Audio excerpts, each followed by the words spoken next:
Modern warfare is shifting from boots on the ground to drones in the sky. But are drone stocks a good opportunity or are they already priced for hype? Let's get into it. So, drone stocks are becoming attractive to investors because they're moving from a niche technology to an essential tool.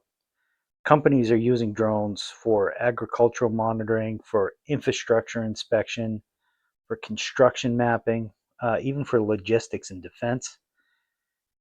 As automation and data collection become more important, drones offer a faster, safer, cheaper way to gather information from the air. For investors, the appeal is that the industry is still in its early growth phase. Governments are increasing defense spending on unmanned systems, while commercial sectors continue adopting drones for efficiency and cost savings. Because of this wide range of applications, drone related companies can offer exposure to a technology that may expand steadily over the coming years, making them a compelling addition to your diversified portfolio. In pure play drone stocks, there's a couple of companies I'd like to talk about. One is AeroVironment. They have great relationship with the Pentagon. They build multiple models of drones. They make the Switchblade and the Puma. They have strong contracts and they are predicted for a good upside. Of course, guys, valuation can always swing that, but they're one of the players I believe can bring some value to your portfolio in this space. Another one is Kratos, and if I'm saying that wrong, I apologize, but Kratos builds high performance autonomous aircraft. They are kind of famous for the QX 58 Valkyrie. They have a backlog of work and they have exposure to what the defense industry is looking for in drones, so they too have strong ties to this market and could be a valuable insight too. For a higher risk, higher upside, you can look at Ondas Holdings. Though their fundamentals remain early stage involved, many analysts expect explosive growth for this company. They focus on drone communications, networks, and long range autonomous platforms. So, early stage growth, but high upside. So, you guys know I love a pick and shovel play. Um, some of you are asking, Jay, what is a pick and shovel play? I'll turn to me in the studio to see if he can help us. Most investors chase the gold. They look for the next hot company, the breakthrough product, the stock that could explode 10 times, but history shows a different strategy often works better.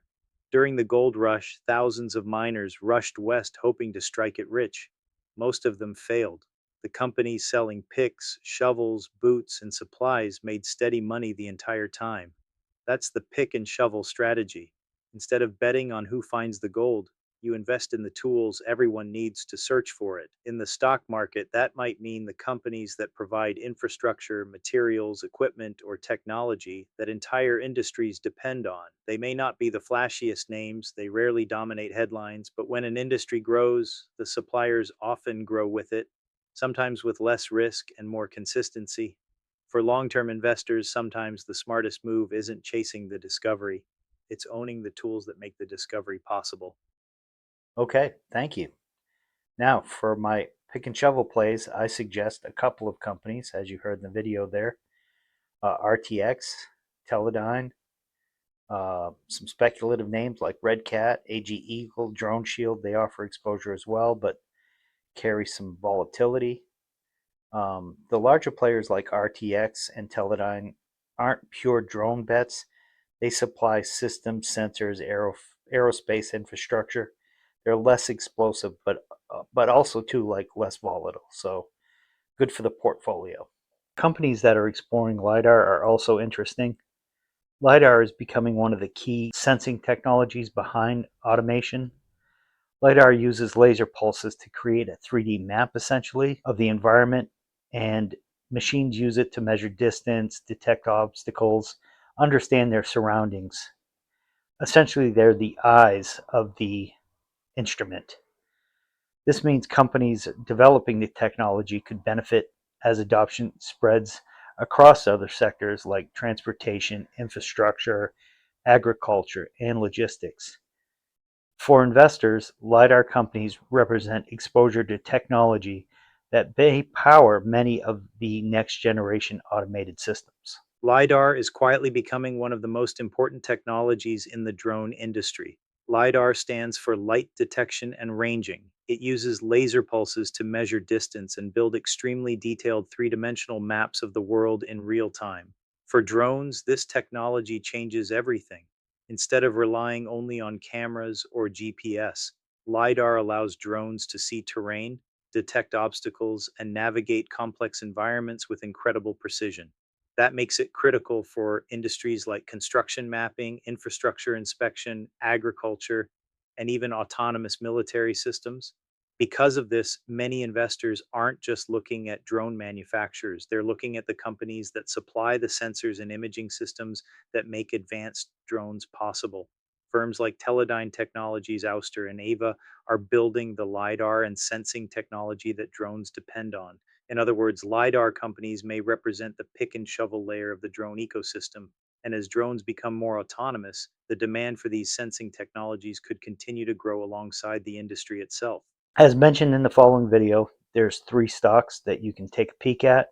Ouster, which does sensors in robotics, Ava, which does sensors in cars, and Innoviz, which is kind of working to do both of those things. So that's another way to fill out the fix and shovel play of your stock portfolio.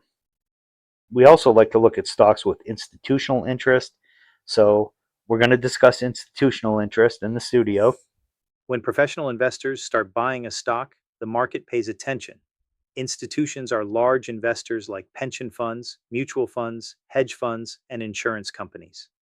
They manage billions of dollars and often spend enormous resources researching companies before they invest. Because they control so much capital, their buying and selling can move markets.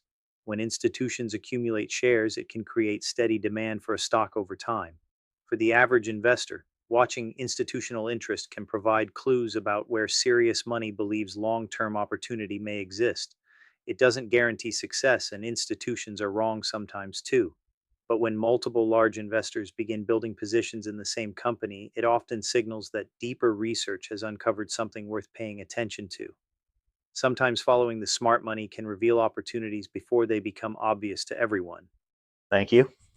Um, so one of the ones we talked about earlier, which was AeroVironment, they have great institutional ownership, about 80%.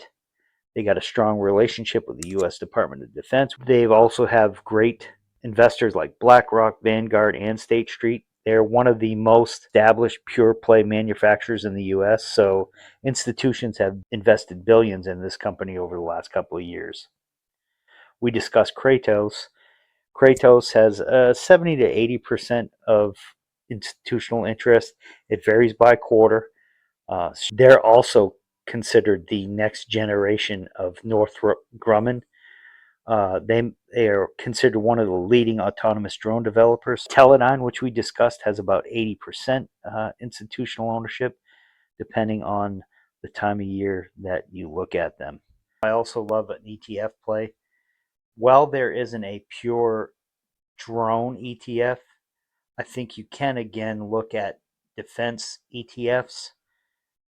Two that I've found are XAR, which has more exposure to smaller defense innovation, and ITA. ITA, of the two of them, is probably a little bit more solid.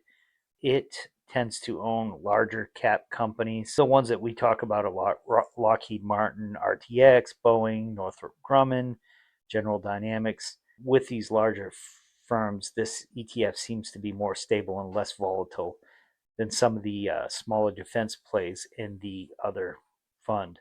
It has more exposure to emerging defense technologies, including drones and unmanned systems, drone suppliers, military electronics, sensors, aerospace manufacturing, that kind of stuff. So, 2 options on the ETF avenue. Well, guys, I just want to thank you for hanging with me on this video. My buddy asked me the other day why I was doing these videos, and just wanted to close out my video with a few thoughts.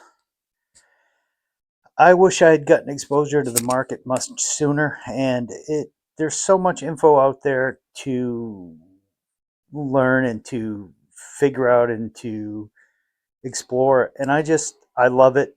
I, as an older man, am always looking to help enrich my brain. So I'm learning some video editing along the way, which, guys, I don't have the most high tech videos, but they are going to get better over time.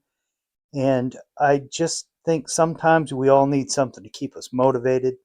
So what a great arena to find ourselves in.